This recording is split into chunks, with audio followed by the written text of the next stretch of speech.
Il a eu quelque chose qu'il voulait faire et le Seigneur s'est dit par rapport à ce genre de choses, par rapport à ce genre de travail, par rapport à ce que je veux accomplir, il me faut un homme qui soit comme ceci, qui soit comme cela. Il me faut une femme qui remplit telle condition, qui a telle capacité, qui a telles aptitudes pour bien faire ce travail. C'est quand l'Éternel a fini de concevoir dans son esprit et de mettre ensemble déjà dans sa pensée les aptitudes et les capacités, comme tout ce qui était nécessaire pour que la personne accomplisse ce que Dieu attendait. C'est seulement après que le Seigneur t'a créé avec tout ce qu'il avait déjà dans son esprit pour que tu fasses ce qu'il attend de toi.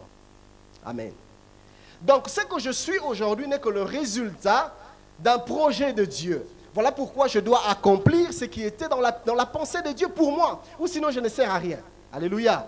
Alors, ce qui fait qu'il faudrait que je comprenne c'est où que Dieu me veut, pourquoi et comment et quand. Dès l'instant que je le comprends, je travaillerai avec beaucoup de facilité parce que tout ce dont j'aurai besoin pour faire ce travail, je le retrouverai en moi. Je n'aurai pas besoin de me battre ni de forcer. Alléluia. Écoutez, à chaque fois que tu essaieras de vivre la vie de quelqu'un d'autre, tu vas dépenser beaucoup d'énergie. Parce que tu te rendras compte que tu n'en as pas les habiletés. Tu n'as pas les capacités pour être quelqu'un d'autre. Écoutez, s'il y a un domaine dans lequel tu peux être très efficace, c'est le domaine du toit. Alléluia. Dès l'instant que tu te rends compte que tu dois être toi, à partir de ce moment-là, même ton épanouissement commence. Voilà pourquoi des fois il y a tellement de frustration.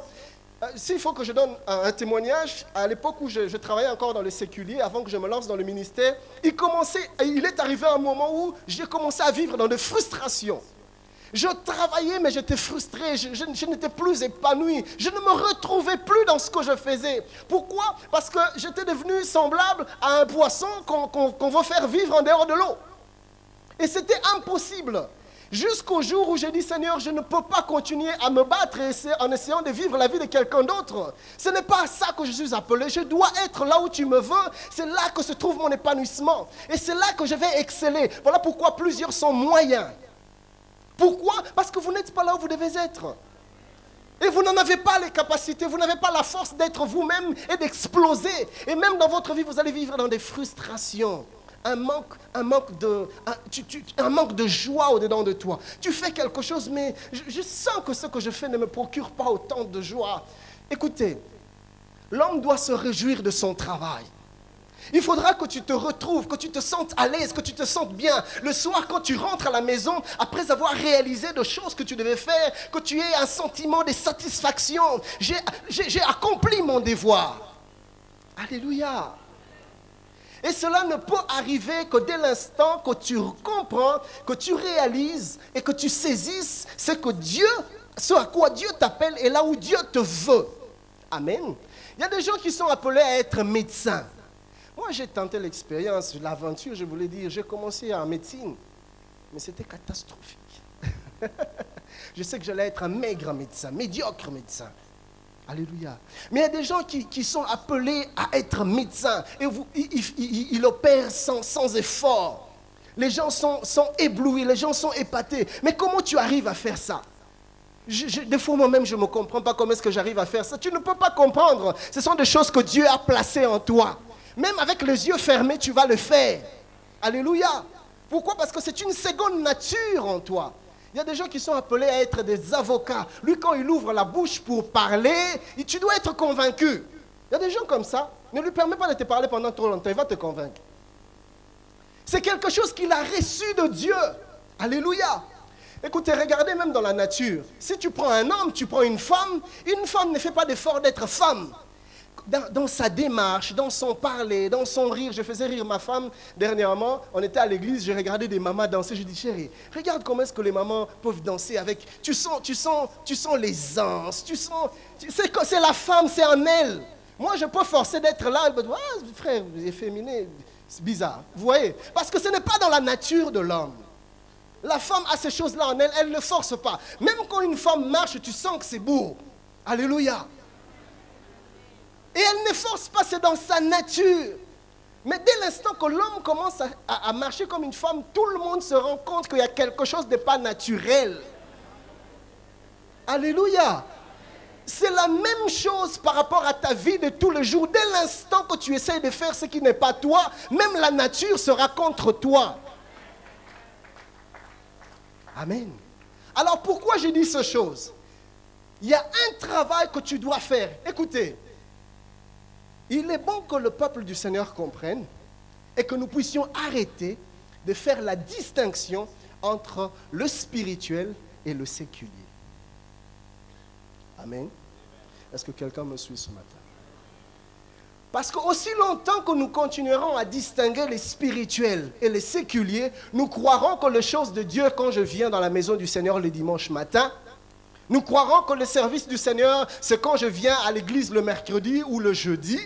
Et quand je suis à Ogefrem, à Onatra, ou je ne sais pas où, là, je suis dans mon domaine à moi, rien à voir. Tout ce que tu fais, tu sers le Seigneur. Même quand tu fais tes rapports à ton superviseur, la Bible dit, fais-le comme si tu étais en train de faire pour le Seigneur. Alléluia, parce que tu sers le Seigneur. Quand tu es en train de faire ton plan comptable là-bas, je sais pas, à la DGU, je ne sais pas où, en le faisant, c'est le service du Seigneur. Dans ta fidélité, tu seras étonné le jour de la rétribution. Le Seigneur te donne une couronne, tu dis, Seigneur, département, où tu as dit non, mais tu as travaillé à je ne sais pas moi, où ça? À l'OCC ou à l'immigration, je sais où. Le Seigneur te dit, tu as tellement bien fait ton travail que je t'ai réservé cette précieuse couronne. Tu dis, waouh Seigneur, mais je ne savais pas que tu tenais compte. Mais oui, tu étais en train de me servir en servant l'homme. Alléluia. Partout où nous sommes, Dieu attend que nous puissions être des sels. Mais l'autre rôle du sel, c'est de donner de la saveur. Le sel donne le goût. Là où il n'y a pas de goût, quand la nourriture est fade, on y met un peu de sel et ça redonne de la saveur. Alléluia. Et tout le monde aime manger un aliment qui a de la saveur. Et c'est le rôle de l'Église dans ce monde. Le monde est tombé en déchéance et le Seigneur voulait restaurer le monde. Le Seigneur voulait assainir le monde. Dieu a envoyé l'Église. Exactement ce qui s'est passé avec Élisée. Quand le peuple de Jéricho se sont plaints parce que l'eau était impure, l'eau était devenue mauvaise, Élisée a jeté le sel afin d'assainir l'eau. Et Dieu nous a placés sur cette terre, dans ce monde, dans cette ville, dans ton quartier, dans ton avenue, dans ton entreprise, afin d'assainir et de rendre le pays habitable. La Bible dit, le tien rendront le pays habitable. C'est le rôle que Dieu te donne. Alléluia.